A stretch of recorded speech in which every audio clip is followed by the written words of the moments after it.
วันนี้เราจะไปเที่ยวไหนกันคะ ตรงนี้ง่ายเสาร์ที่แล้วคนมาหลายครับ มีใครไปบ้างคะเนี่ย มีพี่ไอตินกับน้องฮันวา ค่ะไหนพี่ดินอยู่ไหนนี่ไงพ่อ ไปสวนสัตว์ที่ไหนคะลูกมีสัตว์อะไรบ้าง มีฮิปโปวาพี่แล้วก็ยีราฟนกยูง อ๋อมีนกยูงเหรอคะ มีสิงโตด้วย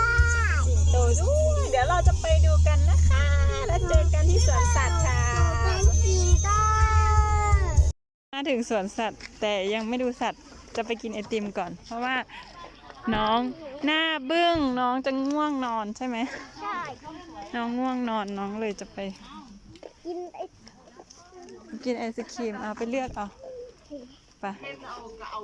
ยังไม่ได้ดูสัตว์เลยจะกินไอติมก่อนหรอกพี่ดินจะเอาอันไหนน้องเอาอันไหนโอ้เอาอันนี้เลยเหรอคะจะกินหมดไหมเนี่ยพี่ดินเอาอันแบบไหนเอ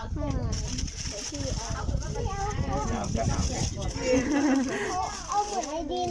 โอเค เย็นอากาศฝนนี่แหละ ได้แล้วใช่ไหม เห็นไหมคะ เหมือนพ่อตาเลย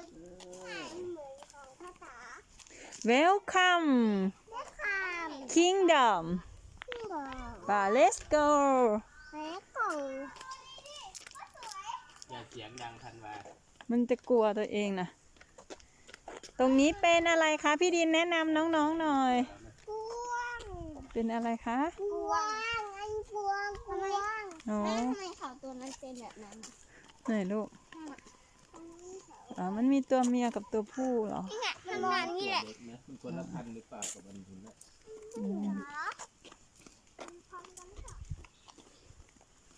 เนี่ย พี่ดินชอบสัตว์อะไรคะ หมดเลยหนู เอาหนึ่งอย่างที่ชอบ กลัว หนูชอบลิงมากกว่าพี่ดินล่ะ จับเลย ชอบงูหนูไม่เคยเลี้ยงงู อ๋อแต่เขาเลี้ยงกัน คนแปลกก็ชอบของแปลกนะ ไม่เอามันดีกว่านี่ไง นี่ไง อันใหญ่กูเลย อย่าวิ่งตามพี่แล้วมันจะหกล้มเหมือนกันดีกว่า พี่ดินจระเข้ภาษาอังกฤษเรียกอะไร ข้าวก็ได้อยู่ crocodile แล้วถ้าเป็นเต่า ว้าว มันก็เต่านะ เต่าภาษาอังกฤษอะไรคะลูก ไม่ได้ เต่าภาษาอังกฤษเท่าอะไร โอ้โห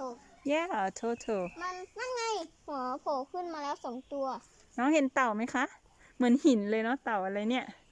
เต่าญี่ปุ่นหรือเต่าแก้มแดง เอาหับนี่ไง ไม่ใช่ว่ามันอยู่ เต่าเหลืองเทียน เอาหับ มันเหมือนหินเลยแม่นึกว่าก้อนหินนะเนี่ย เอ้ยตัวนั้นตัวใหญ่มากกระดองใหญ่มาก ใช่ก้อนหินเลยอ่ะ เอาตัวนี้ตัวเดียว ไปดูงูเหลือมดูมันกินอะไรนะมันกิน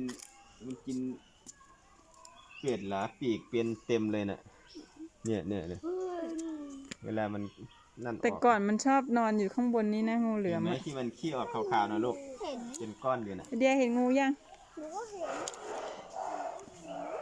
มีหมามันดุ เห็นหมี เสียงหมี มีหมา มีอยู่ไหนอะนู่นน่ะนู่นน่ะ โอ้ยตัวข้างล่างใหญ่มากเลย มันมี2 ตัวงูอ่ะน่ากลัวไหม ท่านพามองไม่เห็น เห็นแล้ว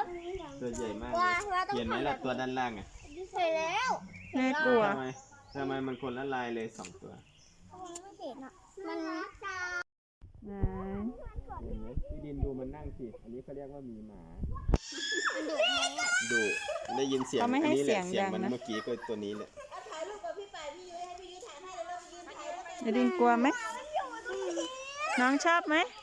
แม่นะกรงนั้นล่ะ หนูไม่กลัวหรอกมันอยู่ในกรง กรงนั้นน่ะ อันนั้นมีควาย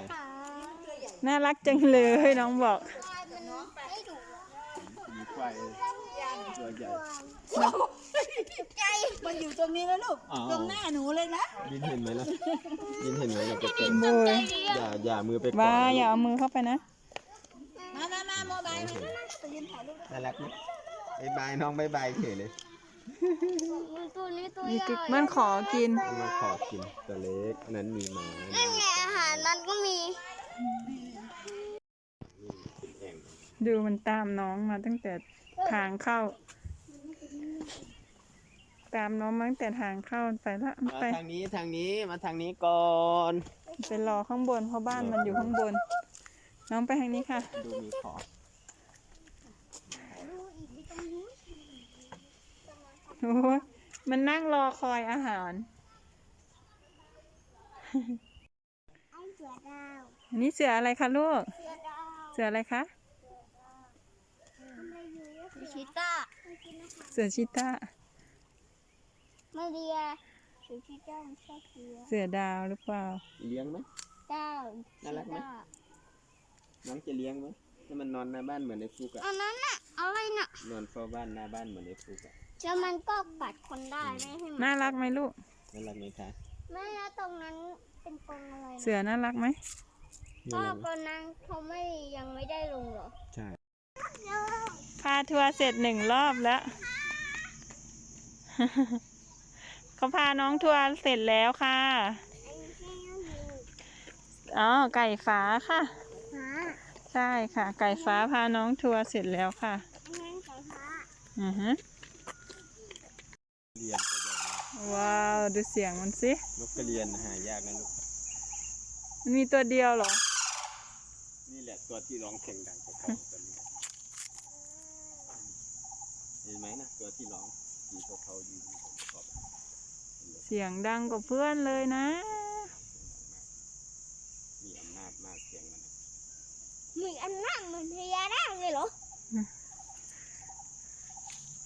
ไฟฟ้าสีทองอะ ไฟฟ้าสีทอง เอ้ยกรงนี้เขาเอารวมๆใหญ่เยอะเลย เอ้ย